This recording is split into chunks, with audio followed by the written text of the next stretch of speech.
We're getting to nearly the halfway point now. Here's the next one, and are you ready to review some of the things you saw from last time? Let's look at the next 10. So 7x on its own, we have some like terms here. Do you remember what it's called when you have the term and then the thing here? What's that called? Yeah, I don't want to give it away. I just realized I didn't have a best clue for you, but yeah, that's the additive inverse. And you know, if you add like the additive inverse, you're going to end up with 0. So we're left with a little old 2y there at the end. All right, all of these negatives, oy, oy. So when they are right next to each other, even if there's a bracket, like there's a hard bracket there. Now, there's some cases we've got to be careful, but this is fine because everything's being added or taken away. Essentially, this here could be written as a negative x add a negative x. It's possible. Like you can shove in a plus wherever you want. But what I'm going to do is see this as a distribution. So I'm going to distribute this across as if I'm going to be taking away whatever's in there. So it's going to be negative x, take away negative x, and remembering that these two now are right next to each other, so they become a plus. Cha-ching, everything falls in place. That's 0. Okay, simplifying down here. This is going to distribute across both of these before we start thinking about whether any of this cancels with any of this. Let's see. Negative 3a. And then that's going to distribute with the other one. So that's going to be negative 2b, okay? Because we're going to take away negative. So it's going to be take away negative. The right-hand side stays the same. It's all plus or take away. So when the plus distributes across, it's not going to have any difference, remember? These two will become a plus. So let's do one final stage before we get to the final one here. Right, what are the like terms? Well, we've got the a's and then we've got the b's. Not the animal. Now we've got negative 3a, so in total, negative 6a. And we've got 2b plus 2b, which is 4b. Now you can see the a and the b only appear once. We've simplified. All right, find the additive inverse for this expression. So it's the thing that gets it to 0. Like, what do we add that gets it to 0? Well, like before, you could put the whole thing in brackets because it's maybe a positive. We don't know, actually. Depends what x is. And we put that in a negative, which means we're going to put that and assume there we've got a plus. And if that's a positive thing, then we're going to just take it away. I probably would prefer going through term by term just to be sure. So x squared is definitely a positive term. Anyway, let's not get too detailed. We're going to have negative x squared. That will get rid of the x squared. And then we're going to have negative 2x. That's the additive inverse of the plus 2x. And then add 3, which is the additive inverse of negative 3. I'm going to leave it like that. Okay, solve for x. Okay, as I said, you've got everything is add or take away, so you don't need the brackets. And it doesn't always need something fancy here, right? Once you take away the brackets, we can combine stuff. Plus 4, take away 9 is still in the negatives, but a little less. And that equals 0, apparently. What's our aim for solving? It's to get x alone. So right now, the minus 5 is the pain. We're going to do the additive inverse to get rid of that. And then we have x equals, remember that goes to 0. We have x equals 5. Okay, that's a statement that sounds like we found an answer, right? X is 5. Oh dear, simplify these negatives. Okay, so we've got to think, like, this is a nested bracket. There's a bracket inside a bracket. And we're going to deal with the brackets first. And because we've only got negatives there, we're going to distribute this negative across into this bracket. So the negative will change the sign of what it distributes it across to. So that's negative 5 is going to go to plus 5. And then the things that we didn't change are this 0 and the plus. They stay the same. All right, plus plus makes plus, so looking good. 0 plus 5 is 5. All right, simplify. We're going to distribute this negative across to these brackets because we're essentially taking away an x. Inside this bracket, it seems nice and positive, but actually we're taking it away. We're taking away both of the things inside this bracket. So we're going to distribute it, and that's going to become negative x. And remember that negative changes the sign of what it encounters. Because if you take away a negative, it ends up adding. There was always that really nice metaphor that I remember, which was a drink. Let's say the drink is something like, what's room temperature? Depends what room you're in, I suppose. 18 degrees centigrade, who knows? And, of course, you're going to drink with a straw, right? Now, if I'm going to add an ice cube, what does an ice cube generally do is it takes away. It's normally quite cold. It's a negative 1 degrees, okay? But the effect of it is that it's going to make the drink colder. And let's just say, for the sake of it, that it make it -1 colder. So imagine putting that into the drink, and it's now floating around, and it's reducing the temperature by -1, assuming that it never melts or whatever. Okay, so what happens to the temperature? It's going to go down to 17. And a lot of assumptions here, of course. Don't worry, physicists. This is a theoretical situation, hypothetical. If I think about the sum that I just performed, it was 18, and I added a -1. So what was the result there? It went to 17. Okay, so we can see that 18 plus minus must be minus. Yeah, it's still that. We can hopefully see that the effect of adding a negative is just that it negates, it just takes away. Now, more interesting is what happens when we take away a negative, right? So this is what we're going to do. We're going to take away this negative ice cube. So our next sum is 17, and we're going to be taking away the -1, which is inside. And what will happen? Well, let's see. If we did take away the ice cube, and now it's outside again, the temperature of the drink would then go up to meet the temperature of the room again, which it was, which is now going to be 18 degrees centigrade. So the result of taking away a -1 was that it goes to 18. So how is it going to get from 17 to 18? It must add this 1. So the result of negative is +1. So negative is plus. I don't know if that helps. I think it can. So in this case, that's why when we distribute the negative across and we get the negative, you're essentially taking away a negative number, which is adding. The like terms here, we've got the x's, and they're just going to go ahead and disappear at this point. And so we're left with 2.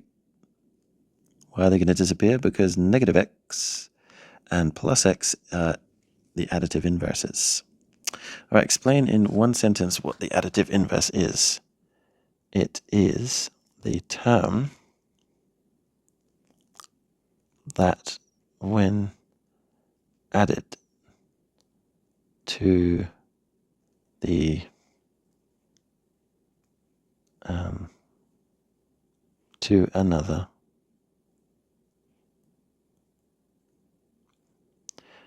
reduces the sum to 0. I should write 0.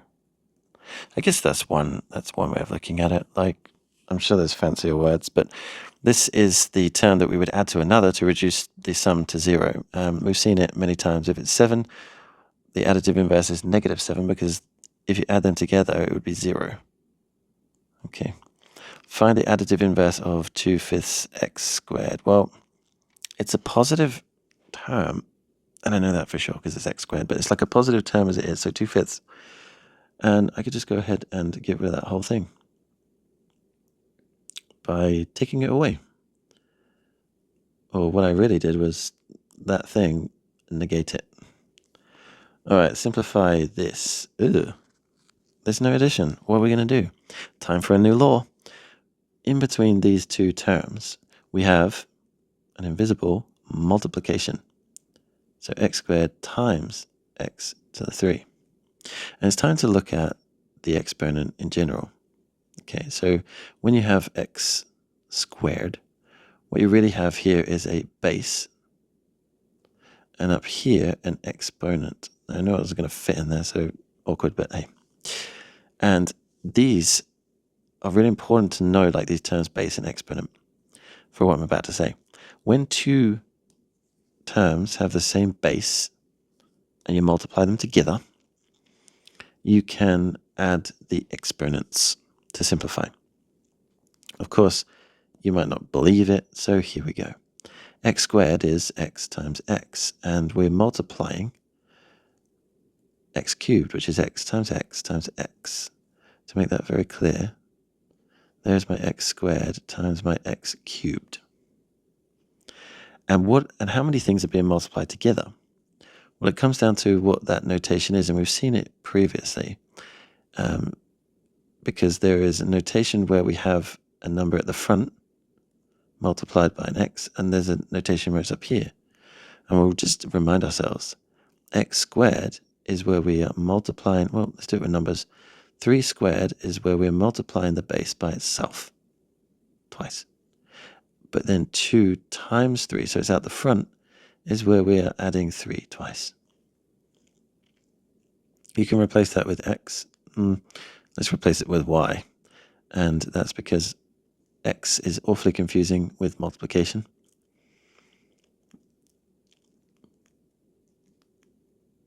Like so.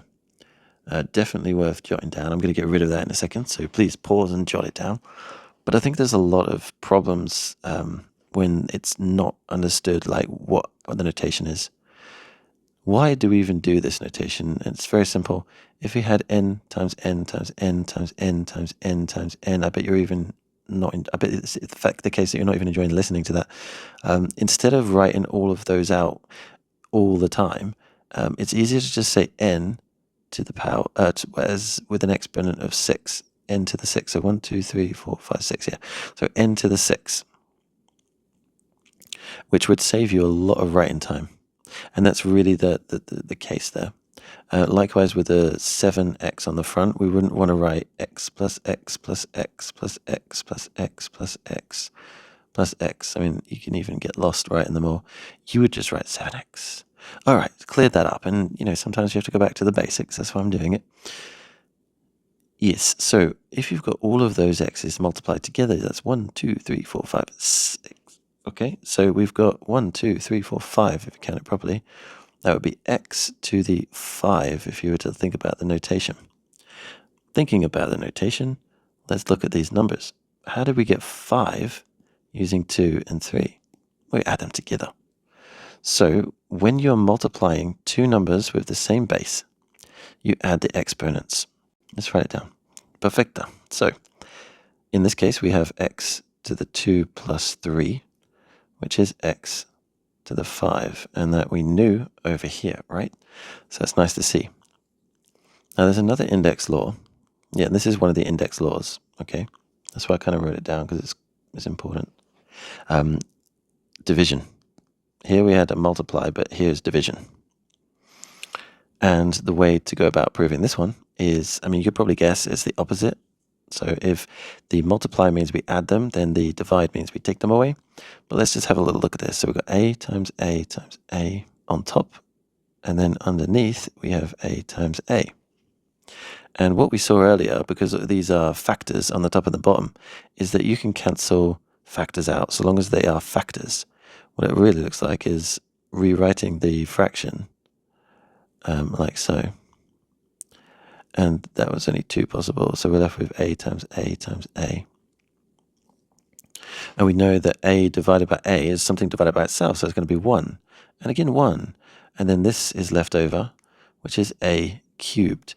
And we don't need that times 1 stuff, right? So it's going to be a cubed. Because you times it by 1, it does no effect. All right, so what we're going to draw from this is probably a shortcut. So there's the full on, but the shortcut would be something like this. So we've got a to the 5 over a to the 2. And then we know that when we're dividing two numbers with the same base, we're going to subtract the exponents in this order that it's the top, subtract the bottom, which is going to left us with a to the 3, which we knew it was. Okay, so dividing two numbers, same base, subtract exponents. Now, you do need to remember it's the top one, take away the bottom. I think it'd be okay. Okay, last index law. So these are index laws. Maybe write them.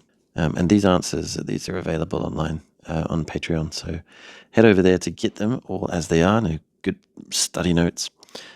When we have this, let's think about what this means. Cubed means you multiply by itself 3 times. And so what is it that's being multiplied by itself 3 times? It's b squared. Okay, that's the thing being cubed. So what is this? Actually, it's b squared times by itself again and again. There. And then we come back to, okay, well, what's this? This is b times b times b times b times b times b. Alternatively, you can use the index law above and see that you would do b to the power 2 plus 2 plus 2. Because they have the same base, like that, you're going to add them together, right? So b to the 6. And you would have found that here as well because there's 6 of them. But the question is, how does 6 relate to 2 and 3? Well, it's times, isn't it? So in a sort of nutshell, you would say b to the 2 times 3. That would be the quicker way rather than write it all out. And that would be b to the 6. Okay, so this law is that when we have an exponent of a term with an exponent, that means we multiply the exponents.